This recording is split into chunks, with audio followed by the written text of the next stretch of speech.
This video is for section 7.5, applications of functions, function notation, domain and range. Let's do it. So here it says, consider the graph of the function h of t. So meaning t or time is independent variable, and h, which stands for height of rocket in feet, is going to be our dependent variable. And the graph is shown below. So here it is.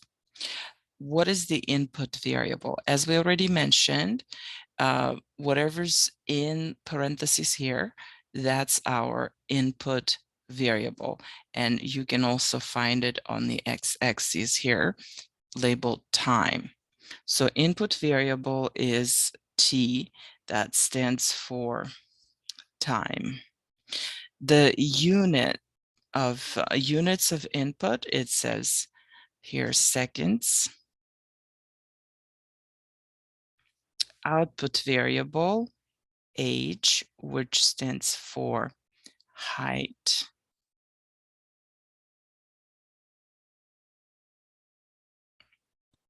Of rocket. And the input of units of input are feet. Okay, next, interpret the meaning of the statement h of 5 equals 82. So since 5 is in parentheses by h, which is in place of our input variable, that means that input, or t, equals 5. That's what that means. Now, 82 is on the outside, so h equals 82. So meaning height equals 22.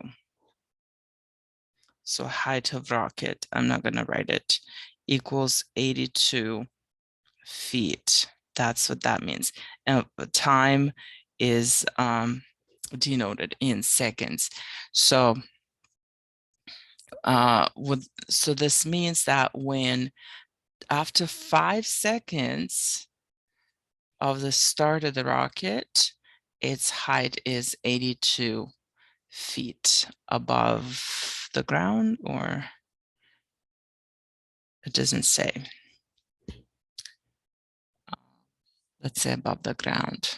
Okay, so next question. Determine h of 7. Write it as an ordered pair and interpret its meaning in a complete sentence. Okay, so h of 7, again, 7 is inside the parentheses next to h. So that means that t, or time, equals 7 seconds. So h of 7 means the height of the rocket.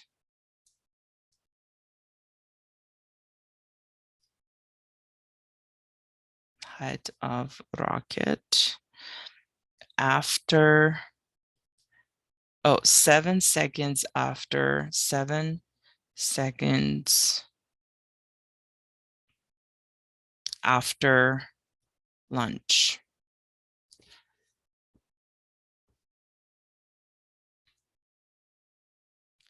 All right, next, determine t when h of t equals 50. Write it as an ordered pair and interpret its meaning in a complete sentence. I think we forgot to write this an ordered pair, and we forgot to determine h. Okay, let's do this. Let's go back to this problem. So height of rocket 7 seconds after launch. How do we determine this height? Well, we have to find 7 on the input value, input, the x-axis, the input axis. So 7 is right here. The corresponding y value, that just happens to be the x-intercept. So the corresponding y value is a 0. So this ordered pair is going to be 7, 0. And so our sentence will be after 7 seconds, 7 seconds after the launch of a rocket, its height is 0. Let's write it down.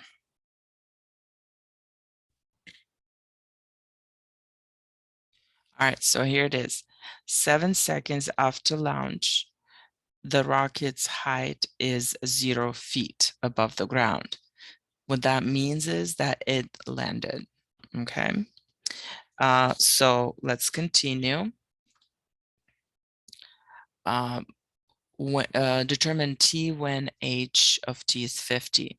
So 50, that's our h value or the output, right?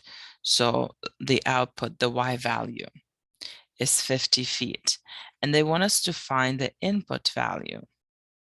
So can we figure it out? Well, yeah, we're gonna look up 50.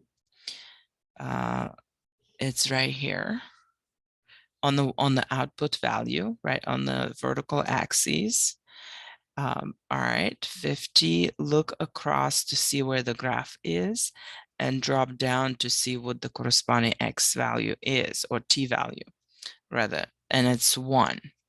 So this point right here, so when y is 50, t is 1. So our point is 150. That's our point. What's the sentence? After 1 second after launch, the rocket's height is 50 feet. So 1 second after launch, the rocket's height is 50 feet. There we go. The next question, determine the maximum height of the rocket. So again, when we look at this graph, where is the maximum height? Well, it's the highest point right here, right? When does it happen? So what is the maximum height? If we look across to the y value, we're gonna see 100. So it's 100 feet above the ground. And when we look down to the x-axis, we have 3.5 there. 3.5. Okay, so the maximum height, but here when they're asking about the maximum height, they're asking about the height, which is the y value or the output value. Height of the rocket is the output. So basically they're asking us what's the output value, the maximum. And we're gonna say the maximum height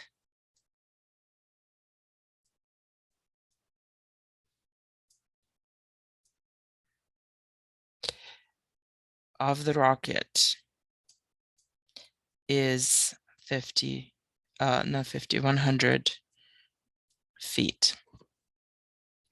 Determine the practical domain for h of t. Well, the practical domain here, it's obvious. It's from 0 to 7, including those points, right?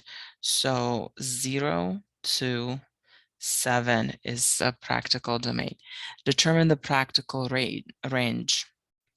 So what's the minimum value vertically. How far does the graph stretch vertically? Well, the minimum point is right here at 0, and the maximum point is right here at 100. So the practical range is from 0 to 100, including the endpoints. All right, so that's it. That's our section 7.5 applications.